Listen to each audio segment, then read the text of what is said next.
berdasarkan pemahaman dan penerapan pengalaman saya untuk menerapkan budaya positif pada sekolah kita. Nah, di sini saya sebagai calon guru penggerak angkatan 9 dari TKJ Satika, kita akan membahas perihal beberapa yang akan kita bahas. Yang pertama yaitu adalah konsep inti budaya positif, di mana konsep budaya positif ini terbagi menjadi beberapa bagian. Yang pertama yaitu perubahan paradigma belajar, kemudian disiplin positif, nilai-nilai kebajikan, kebutuhan dasar manusia, motivasi perilaku manusia, posisi kontrol guru, keyakinan kelas, dan segitiga restitusi yang akan kita bahas. Ada 8 ya Bu, 8 yang akan kita bahas. Nah, kemudian pada pembelajaran kita kali ini, kita masuk pertama yaitu adalah pembelajaran dengan paradigma baru. Pembelajaran dengan paradigma baru ini merupakan pembelajaran yang rancang berdasarkan prinsip-prinsip pembelajaran diferensiasi, sehingga para peserta didik belajar sesuai dengan kebutuhannya berdasarkan tahap perkembangan sesuai teori psikologi modern untuk mewujudkan profil Pancasila. Nah, ada pun 6 dimensi profil pelajar Pancasila, yaitu apa yang pertama Bu? Beriman, bertakwa kepada Tuhan Yang Maha Esa. Kemudian ada berkebinekaan global, kemudian bergotong royong, lalu kreatif, lalu bernalar kritis, yang terakhir adalah mandiri. Iya, tentu kita akan menciptakan generasi-generasi yang 6 dimensi ini ya kan Bu, sesuai dengan profil pelajar Pancasila. Nah, kemudian step itu adalah miskonsepsi tentang teori kontrol manusia. Di sini Bu terbagi menjadi 4, yaitu ilusi guru mengontrol murid, kemudian ilusi bahwa semua penguatan positif efektif dan bermanfaat. Kemudian juga ada ilusi bahwa kritik dan membuat rasa bersalah mampu menguatkan karakter. Kemudian yang terakhir adalah ilusi bahwa orang dewasa berhak memaksa. Nah, kita lanjutkan. Selanjutnya adalah perihal mengubah paradigma simulasi respon ke pendekatan teori kontrol, di mana simulasi respon kita terhadap anak sesuai dengan kebutuhan kita. Nah, kemudian dari teori kontrol ternyata realitas kebutuhan kita berbeda Bu, tidak semua sama. Nah, ada juga semua dari simulus respon, semua orang melihat hal yang sama. Namun dari teori kontrol, setiap orang memiliki gambaran yang berbeda. Nah, ini adalah disiplin positif Bu. Ada yang bisa membacakan? Silakan Bu. Disiplin positif merupakan salah satu cara penerapan disiplin yang bertujuan untuk menumbuhkan kesadaran serta memberdayakan peserta tanpa imbalan penghargaan, darurat, ancaman atau hukuman. Iya. Dan kita Bu sebagai pendidik, tujuan kita adalah menciptakan peserta didik yang memiliki disiplin diri sehingga mereka berperilaku mengacu kepada nilai-nilai kebajikan universal dan memiliki motivasi intrinsik dalam perubahan perilaku ke arah yang lebih baik.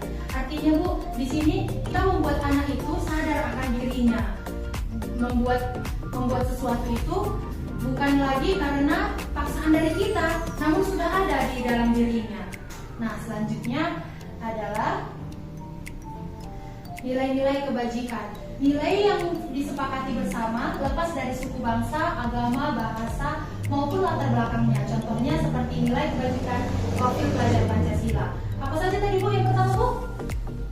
Beriman, bertakwa kepada Tuhan Maha Esa. Iya, bagus. Iya Bu lagi. Berakhlak mulia, beraneka global, gotong royong, mandiri, kreatif, dan bernalar. Iya, teman-teman Bu. Iya. Inilah nilai-nilai kebajikan yang harus kita tanamkan kepada anak didik kita. Oke. Kemudian lagi Bu. Nah, kebutuhan dasar manusia. Kebutuhan dasar manusia adalah segala yang mendapatkan apa yang kita inginkan. Seluruh tindakan yang kita lakukan memiliki tujuan tertentu dan semua usaha terbaik yang kita lakukan adalah rangka agar kebutuhan dasar kita terpenuhi dengan baik. Nah, kemudian Bu, di sini ada 5 kebutuhan dasar manusia Bu. Yang pertama itu adalah bertahan hidup. Contohnya seperti apa itu Bu? Makanan, Iya. pakaian, Iya. tempat tinggal, keamanan, dan kesehatan. Iya Bu, itu yang sangat kita butuhkan. Bukan hanya kita, namun peserta didik kita juga sangat membutuhkan. Yang kedua Bu, apa Bu?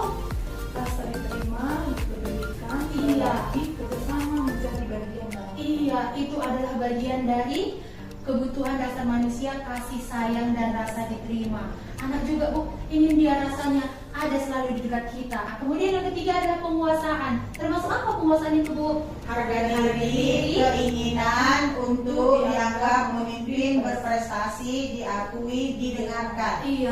Kemudian adalah kebebasan. Yang keempat adalah kebebasan. Seperti apa itu Bu?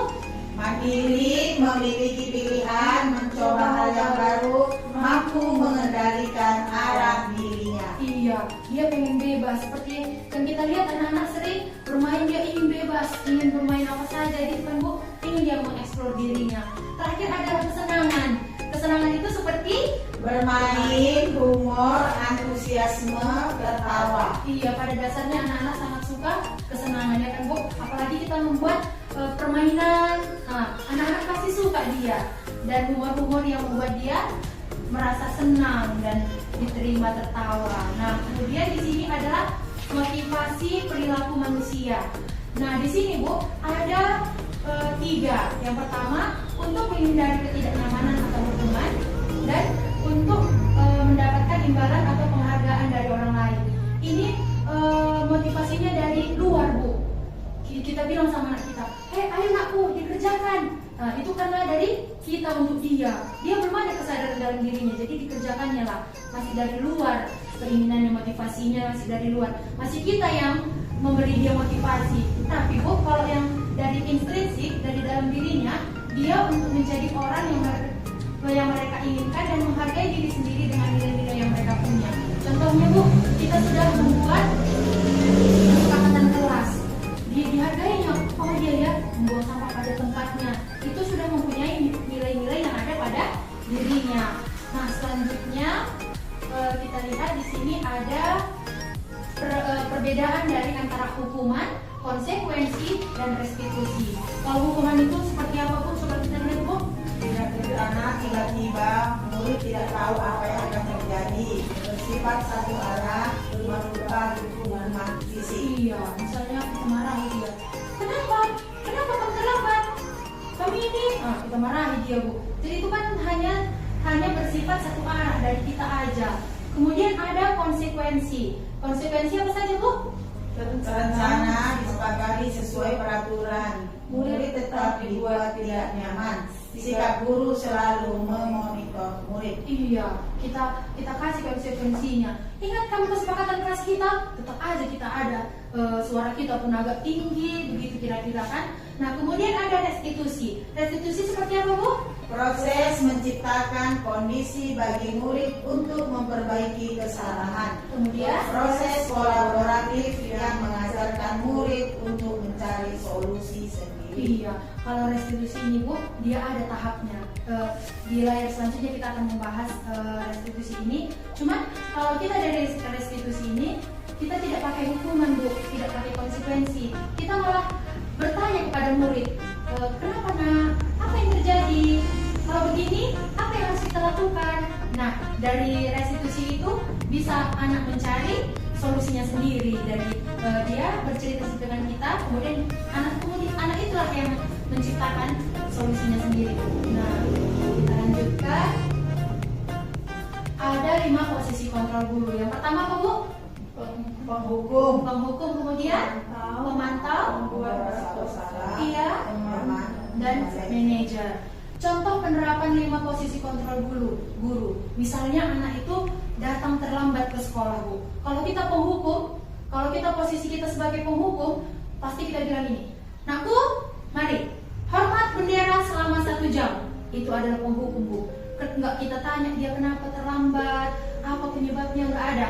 Langsung kita hukum, hormat bendera 1 jam. Boleh kita seperti itu Bu? Tidak. Sudah tidak boleh lagi ya Bu. Ada lagi ini, pembuat merasa bersalah. Nanti anak itu datang terlambat kan Bu. Kasusnya kan terlambat datang ke sekolah. Datang anak itu ke sekolah.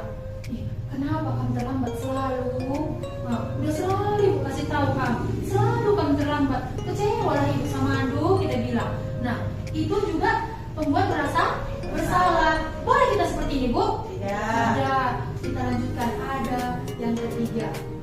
Kalau yang ketiga dia adalah teman. Kita sebagai posisi kita sebagai teman. Kita bilang apa sama anak kita? Ayolah, nah Ibu kasih tahu tentang sekarang, Bu? Ayo nak, ikuti peraturan sekolah kita ya. Datang ke sekolah tepat waktu. Sekali ini tidak apa-apa. Besok jangan seperti ini lagi ya nak. Iya, itulah posisi kontrol kita sebagai teman, Bu. Kita temani dia. Suara kita kan, iya nak, teman kita datang ke sekolah tepat waktu ya. Jangan perlu posisi teman, Bu. Kak, besok datang terlambat lagi. Jangan lagi dia nak, terlambat. Ikuti aturan kita.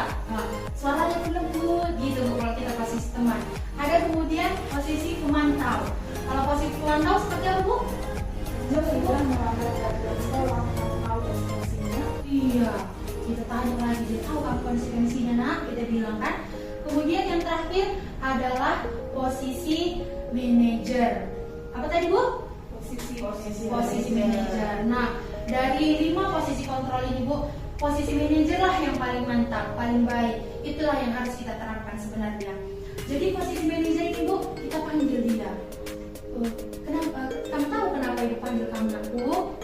Misalnya jawabnya, kenapa tadi, Bu? Tahu kamu apa kesalahan, Bu? Diceritakan dalam kesalahannya, ya Bu, saya tadi pagi datang terlambat. Kira-kira bagaimana cara memperbaiki kesalahan, nak?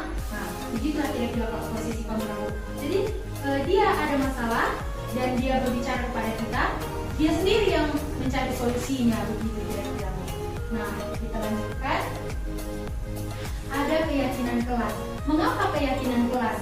Mengapa bukan peraturan kelas? Peraturan kelas dia itu anak terlalu yang masih begini kata-katanya.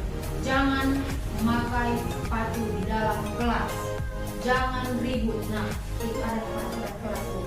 Nah, dan kita ganti menjadi keyakinan kelas itu karena anak sendiri yang membuat, Bu, turunan dari kesepakatan kelas yang sudah kita buat. Jadi kata-katanya pun lebih positif. Buanglah sampah pada tempatnya. Apalagi kira-kira, Bu? Berbagi makanan. Berbagi makanan. Pakai sendal yuk. Pakai sendal yuk. Iya. Tidak boleh duduk di dalam kelas. Iya. Nah, begitulah dia, Bu. Jadi kalau dia sudah berbentuk keyakinan kelas, dia sudah lebih positif kata-katanya.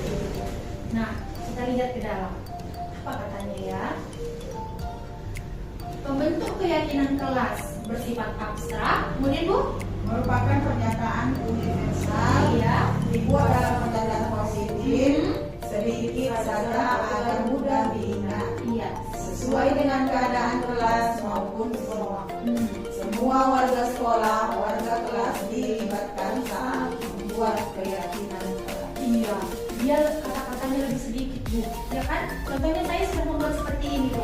Awalnya wajib menggunakan sendal di dalam kelas. Agak panjang kan, Bu? Jadi saya buat kata-katanya menjadi hal yang positif dan singkat, seperti pakai sendal yuk. Nah, positif kan, Bu? Ada lagi di sini saling berbagi. Kalau kata-kata yang kalau dia menjadi peraturan kelas, dia apalah itu, Bu? Tidak boleh pelit, tidak boleh tidak berbagi dengan kawan, gitu kan, Bu? Kalau kita positif kan dia kata-katanya menjadi Saling berbagi. iya, saling berbagi. Tepuk tangan dulu, Bu. Nah, kemudian di sini ada segitiga restitusi. Ini yang saya bilang tadi, Bu. Coba, Bu, tolong pengertiannya, Bu, yang bersedia, Bu. Suatu proses yang dijalankan oleh guru Agar dapat menghasilkan murid yang mandiri dan bertanggung jawab. Iya, dan bertanggung jawab. Dari sini kan, Bu, tahapan segitiga restitusi itu yang pertama adalah menstabilkan identitas. Apa, Bu? Menstabilkan identitas. Kemudian validasi tindakan. Yang ketiga adalah menanyakan keyakinan. Yang pertama tadi ini yang sangat penting untuk kita terapkan, Bu. Yang pertama tadi menstabilkan identitas, validasi tindakan, kemudian menanyakan keyakinan. Di sini, Bu, ya pengertiannya. Coba kita lihat ya. Nah, untuk menstabilkan identitas berdasarkan prinsip membuat kesalahan adalah bagian dari proses pembelajaran. Jadi kalau menstabilkan identitas ini, Bu, kata-kata yang kita keluarkan itu seperti ini, Bu. Nanti dia datang sama kita menangis. Gak apa-apa, anakku, berbuat seperti itu wajar. Tidak ada manusia sempurna. Bukan dulu pernah gitu. Kita bilang itulah dia, Bu, gak apa-apa. Di situ kita membuat nggak apa-apa itu, nak, biasa itu. Begitu dia di menstabilkan identitas. kita. Selanjutnya ada di sini Bu, validasi tindakan yang salah. Nah, di sini Bu, berdasarkan prinsip setiap perilaku berupaya memenuhi suatu kebutuhan tertentu. Kita tanya sama anak itu, kamu pasti punya alasan nak, kenapa kamu lakukan itu? Kita tanya lagi. Nah, padahal kamu bisa melakukan hal ini kan? Kita bilang gitu kan Bu. Kemudian yang terakhir adalah menanyakan keyakinan. Nah, setelah dia pertama dia tadi datang sama kita tanya itu kenapa, kemudian kita tanya lagi Bu, ingat kan keyakinan kelas kita? Iya Bu, sebenarnya tadi ya, nanti kan dijelaskan di situ kan Bu. Itu berdasarkan prinsip teori kontrol bahwa pada dasarnya kita termotivasi secara intrinsik. Nah, dia ingat, oh iya ya, ada kesepakatan kelas kami. Oh iya ya, ingat dia kesepakatan kelas yang setelah dibuat ya kan Bu. Nah, lalu ini dia adalah contoh penerapan segitiga restitusi yang telah saya lakukan pada anak kita. Nah, baik Bu, kemarin saya sudah mencoba menerapkan segitiga restitusi pada anak kita yang bernama Lovide Bu, dan itu sebagian dari tugas saya pada modul 1.4 demonstrasi kontekstual. Coba kita lihat ya Bu.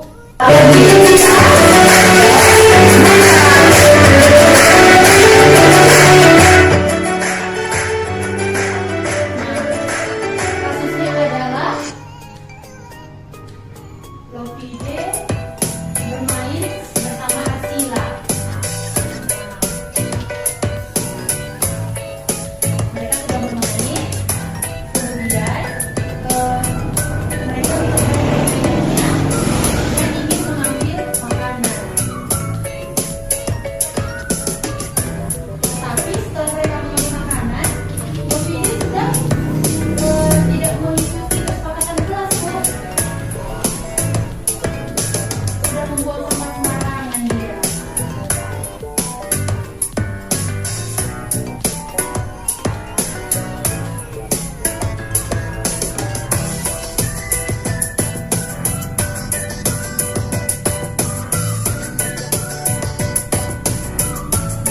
Lovide yang di sebelah sana ya, bukan di kita Bu. Kemudian dia membuang sampah lagi. Dan Arsila membuang sampah pada tempatnya.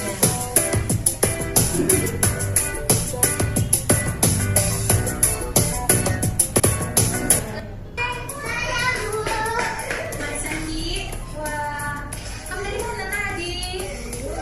Dari luar. Nah, Lovide sedang makan apa? Sedang makan kue. Coba kita tanya Lovide. Apakah Lovide tahu ibu panggil Lovide ke sini kenapa?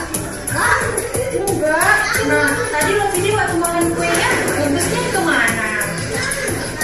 Yakin? Coba ingat-ingat dulu sayang. Oh, buang sampah sembarangan. Ya, tidak apa-apa. Hari ini tidak apa-apa. Biasanya jangan diulangi lagi ya. Terus sekarang ibu mau tanya dulu. Lovide apa dong alasannya buang sampah sembarangan? Oh, lupa kesepakatan kelas kita. Coba Lovide ingat-ingat lagi. Kalau kesepakatan kelas kita apa saja ya? Pakai sendal di dalam kelas. Kemudian nggak boleh marah, terus tidak boleh bohong di kelas, terus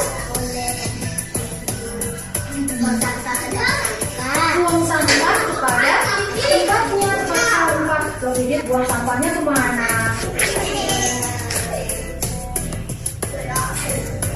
Iya, sekali lagi membuang sampah kepada tempatnya. Janji, oke? Janji membuang sampah pada cas dulu dong kita.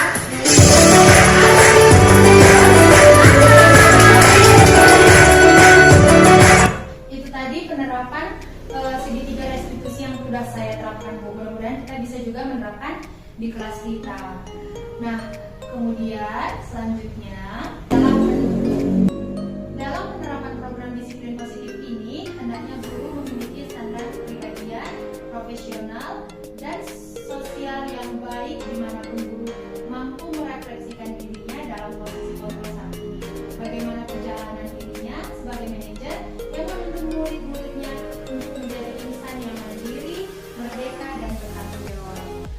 sekian pemaparan dari saya hari ini, Bu.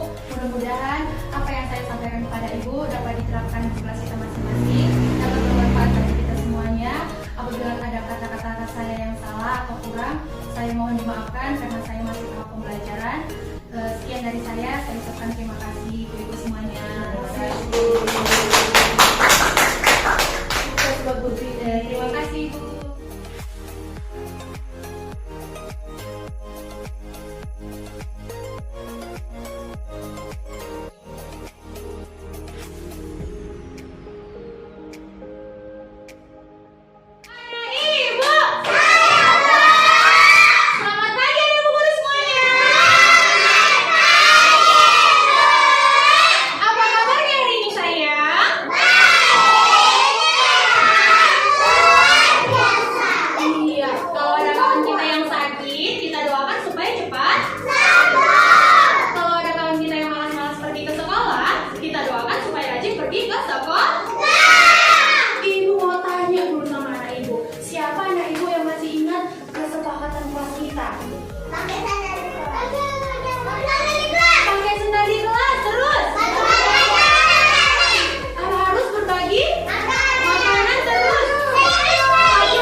Lihat ke sini ya, ada apa ini ya?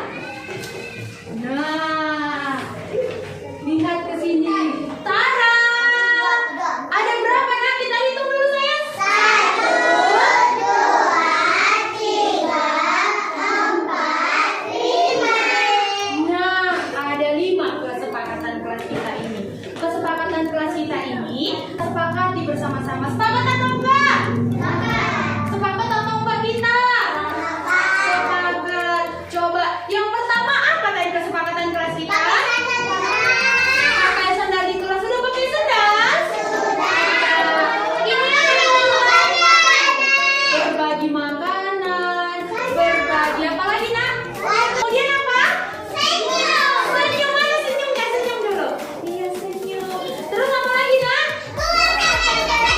Buang sampah pada tempatnya. Biar apa? Biar bersih sekolah kita, biar bersih. Terus ini apa namanya? Marah-marah. Boleh marah-marah di kelas? Tidak, Bu? Tidak boleh. Oke. Di mana kita pasang kesepakatan kelas kita? Di sini? Di atas? Di mana sayang? Di atas? Iya, nanti pulang sekolah Ibu tempelkan di atas. Setuju? Setuju. Senang kita ada kesepakatan kelas kita? Iya, kesepakatan kelas ini harus kita yakini dalam diri kita sayang. Nah, biar menjadi kebiasaan kita. Biar kita dimanapun kita menjaga kebersihan, membuang sampah. Oke? Iya, nanti Ibu tempel. Tepuk tangan untuk Ibu semuanya. Ibu. Tadi kita sudah membuat kesepakatan kelas kita. Ada berapa tadi nak? 5. Ada 5. Apa yang pertama?